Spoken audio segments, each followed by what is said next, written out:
Awesome. Thank you so much. So, as was said, I'm Will. I'm in the LinkedIn marketing solutions team and joined by Luke, head of demand for Eftsure. And today we're going to sit down and discuss the amazing growth story that is Eftsure, a Sydney-based startup with a handful of people that expanded internationally and global operations, but most importantly, about how measurement and marketing really led the success that they've had. Before we jump in, there's kind of two main messages that we really wanted to land today as part of this story.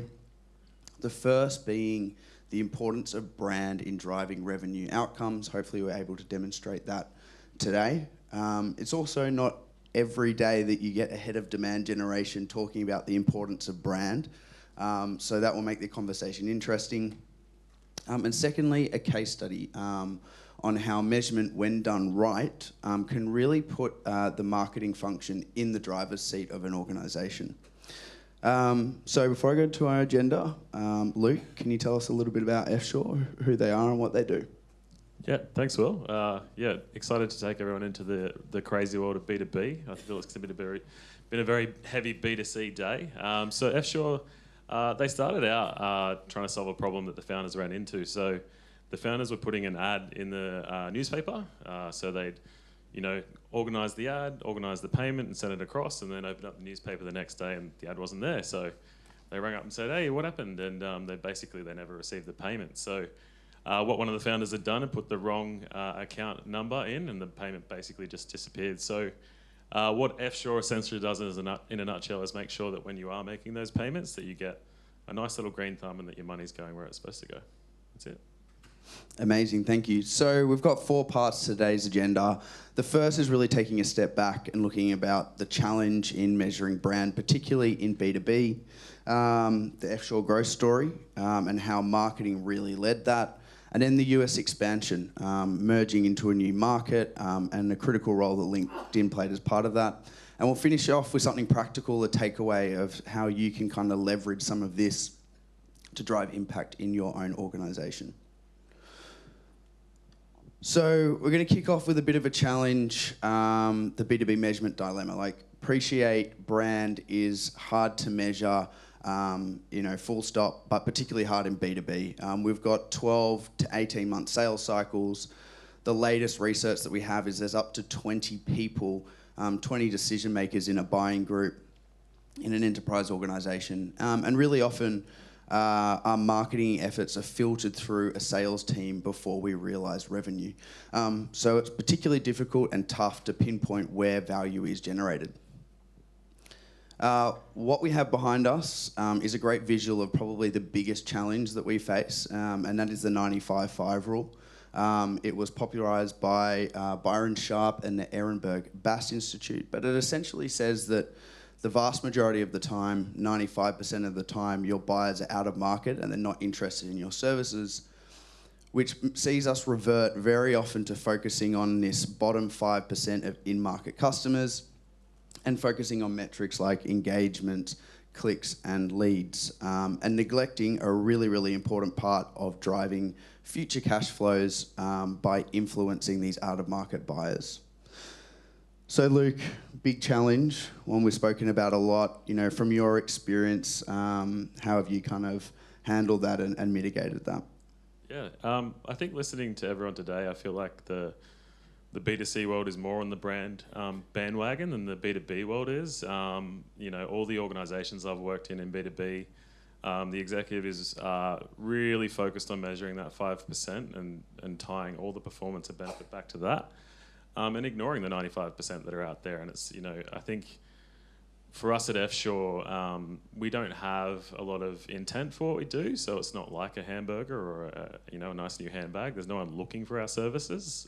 So it's really important for us to understand, okay, what is the total market and how are we making them aware of what we do and the problem so that when they do actually come into the buying process, they know of who we are. And so, yeah, if you want to jump to the next slide, I don't know if this will land, but we were talking about a lot of banned words today, and I think MQL is a word that I never want to say again once I retire. when I joined Eftsure, they were really stuck on that MQL hamster wheel. So it was like, smash the leads, bring the leads in. And so I did something a bit fun. I set up some Facebook campaigns that were like purely focused on driving leads, and I broke all the graphs. So it's like, wow, like look at all these leads coming in. It's so great. But it didn't really translate into any pipeline or revenue for the business. So it's kind of a bit of a moment where we're able to go, well, maybe leads isn't the metric we should be looking at. Maybe we should do more to actually drive business impact. And then so in that, we turned on what we now use as our full funnel demand gen strategy. So for us, we market to CFOs. One of their most active channels is LinkedIn. And on that channel, we run a lot of video, a lot of different tactics and stuff to try and make the CFO aware of the problem around payment fraud that exists. And then, when they are looking to buy, we're the one that they come and talk to. You can see in that middle graph, kind of, we started that demand gen in sort of early 2023. And one of the big metrics that is actually important to us is like demo requests. So people come on the website and they ask for like a demonstration of the solution, or they ask for pricing. And so we've steadily seen that grow. And I think for 2025, we're hoping to kind of double that again. But we've kind of built that, brand over time. So it's not like as soon as we invested, we saw that immense growth, but it was like as we continued the investment, we saw the growth over time. And I think a big part of that was like making sure that we took the right metrics into those conversations. So, we couldn't go into the boardroom and talk about video views.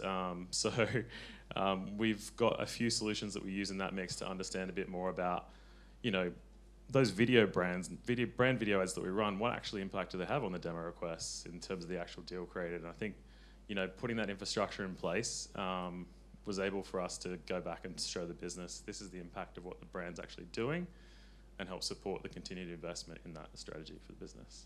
Yeah. Amazing. I love that. I think it's such a bold move that you did there in terms of putting investment into some low quality leads just to prove a point that that lead generation doesn't work. I'm glad they kept me on. Yeah, absolutely. So let's go towards the growth story.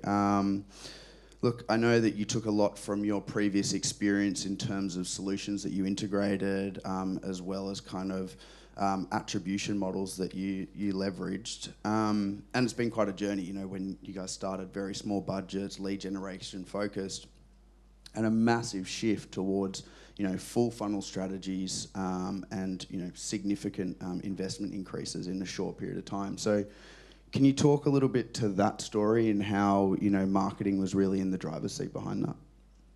Yeah, sure. So when I joined the company, I think we were about 15, 20 employees.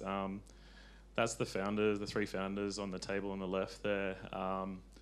When I joined the business, like attribution was really mostly like first or last touch. They didn't have a great understanding of like what was actually driving impact and revenue for the business. And like you talked about in the beginning, right? Like B2C is so much more messy. Sorry, B2B is so much more messy than B2C in a way. Maybe not after listening to everyone today. It actually sounds quite complicated.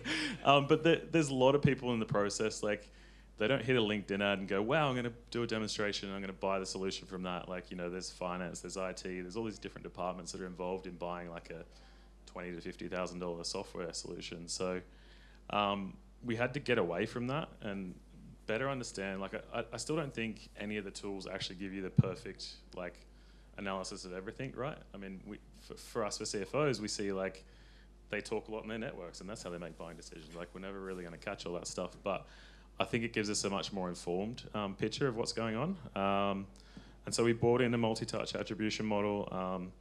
We already had ideas of where we thought was it working, and that kind of helped prove it across the journey. And so we've grown massively in the last few years. We entered the US in 2024. We're about 400 employees now at Eftsure.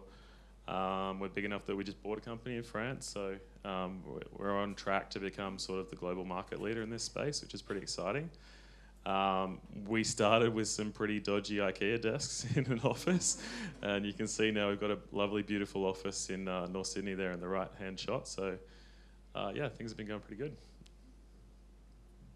Oh, and then, I guess this was like a bit of a, this was like showing the business leaders like a bit of a light bulb moment around like what a customer journey might actually look like. So I appreciate this is all probably really small. I'm just going to talk to it a little bit, but Dream Data is one of the tools that we use to do this, and that's kind of showing you one account over time and the engagements across both like anonymous visitors in different countries, ad impressions, ad engagements. If you kept going down, there's a bunch of different decision makers that were involved. Like showing them this data was like, wow, okay, like we really can't be using what we were doing previously, and we really need to better understand how all these different touch points and journeys actually impact on driving revenue. So yeah, that's a bit of what we use. Yeah, such an important visualization. I think so much of what we've spoken about has been conceptual, and this really brings it to life. But also, you know, the challenge. Like I think you can see there's impressions starting to go in 2024, and then actions are starting kind of like in September to November, and we're not really getting traction into May 2025, which is the big challenge that we had, and particularly for the C-suite and the board, being able to put something in front of them like this to showcase, you know, this is the momentum that we've built over time before actually seeing revenue results. I know it was a big unlock for you guys. Cool, so let's talk the US expansion. You know, I know we spoke about expansion and moving into new markets a few times, and there's quite a bit of hesitation around it, like moving into the US, huge market, big investment needed, Australian brand, not a huge amount of awareness, low infrastructure on the ground to actually support it. So can you talk us through that big challenge? I know that what we've shown to date was a big part of that, but also LinkedIn was a foundational part of moving into the US. So yeah, talk us through that. Yeah, sure. There's probably people in the room that have been in that project meeting that's never actually gone anywhere. I think that was the US for us. We talked about it for years and kind of nothing ever happened. A big kind of pivotal, so we'd had all the success in Australia and the growth and, you know, marketing being the engine for driving that growth and understanding what was doing it. And we had a US CEO join, and he kind of just said, go and figure it out. So what we did was we took what we knew worked in Australia. So we had these what we call like channels of confidence, being LinkedIn, webinars and events. And we just started advertising to see what would happen. So you can see then on the right there, it's just basically a bunch of CFOs that engaged with our content as we started advertising in the US. So we had no people on the ground, we had no office, like we'd incorporated, I think. So we had like a business to put it against, but there was nothing there. And like, that was like the catalyst for everything. So then we had what we call SDRs, or they're like sales development representatives. So they started working US hours from here and calling these leads and trying to convert them and book them into meetings. There was actually 4 of them that we ended up sending over there for about 3 months into an Airbnb, a bit of a frat house over there, I think. But that was the real start of it all. We hired some BDMs that would then manage the sales process, and you know, it just like it took that confidence of the CEO and like what we'd done and saying, look, go and work it out. You know, the whole, you know, build it and they will come type mentality. So yeah, it was a pretty cool story. I think if you take that to kind of where we are now, we started like in the Airbnb. Now we have an office in Dallas. We have about 20 employees in Dallas now. We just recently had a chief product officer join, so we're really setting out like product strategy in the US as well. So massive momentum, and it's such a cool win that, you know, marketing was the driver of getting that going and stuff actually happening, which is pretty cool. Awesome. I distinctly remember you telling this story to us when we're like, who's going to look after the leads? And you're like, well, we've got our youngest and brightest. We're sending them over to a share house in the US. And I was thinking, wow, what an amazing opportunity. But I was also thinking that poor Airbnb host. I have no idea what's in store for them, what they've got to clean up after them. I'm sure it would have been a lot of fun. Cool. Well, just coming to our last section here, you know, this is all about like what can you do today and kind of take from today. So we just wanted to share, you know, a few things. I think the main thing is, you know, what we showed before, like you do not need to be a data scientist to kind of replicate this stuff. There are so many plug and play solutions. It's more about doing the work and the investigation to understand what is happening and where those kind of breakthroughs are and how you can kind of leverage them. So I think, you know, for our last point, Luke, what advice do you have for marketers who are wrestling with measurement challenges today? Yeah, I think, I guess there's so much, and, you know, maybe we get booed if we say you don't need to be a data scientist in this room, but There's so much on the shelf now. Like, I think you need to know what is on the shelf and what it does and how it all plugs in. But having an understanding of that and trying stuff is a really important step. I'm not a data scientist. We went and bought some stuff, and we learned a lot through that process, which I think is really important. And then, yeah, I'd say there's so much that's plug and play. Like, it's not, you know, when I started, this would have been a massive build with a massive team, a lot of development work. Like, a lot of it is plug and play.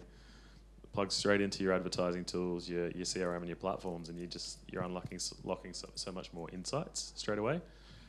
And then, yeah, like, not to plug LinkedIn again, but like, I go on LinkedIn, I look at what people are talking about. You can follow people that are in your discipline, people that are building these tools and stuff as well. Like, it's all changing so fast. It's, I think, just important to stay tapped into what's going on. Yeah. Absolutely.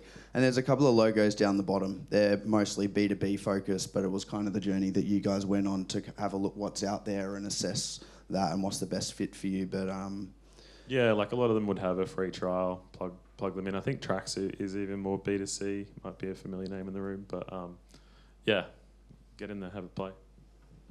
Cool. Well, that's it for us. Thank you so much.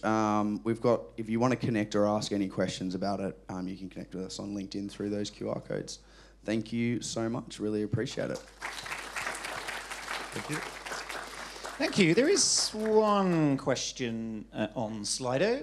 Not sure what the people in the room have any. So actually, it's in relation. It feels like more of a question for you at LinkedIn, Will, in terms of brand building products. So one would, and perhaps it's my assumption, and I could be incorrect in terms of there being, and it's in the question too, lead generation, a little more sort of DR activity. But what's LinkedIn doing in the sort of brand building space for clients generally? Yeah, it's a big part of where we're investing at the moment. Both from a product perspective, we've actually seen revenue shift that way as well recently, which is really interesting. The big thing for us at the moment is video. I think Australia is outperforming in terms of consumption significantly. We're up 46% year on year. I think globally it's kind of down at 32 to 34%. So video products to build brands has been something we've really focused on, and also new metrics to have a look at things outside of, hey, here's our brand campaign, but we also want to have a look at our click-through rate. It's like, what is our dwell times, and some things that we can utilize to understand how people have consumed versus taking action. So yeah, seeing the dollars shift there, making some investments there from a video perspective. I think Thought Leader is really good too. We've found that pretty strong. Like, being able to boost your own employee-generated content or external people as well. We found that's really good for brand, rather than us just saying it to someone else or a trusted voice. Yeah, Which makes sense. Yeah. All right. Well, thank you very much.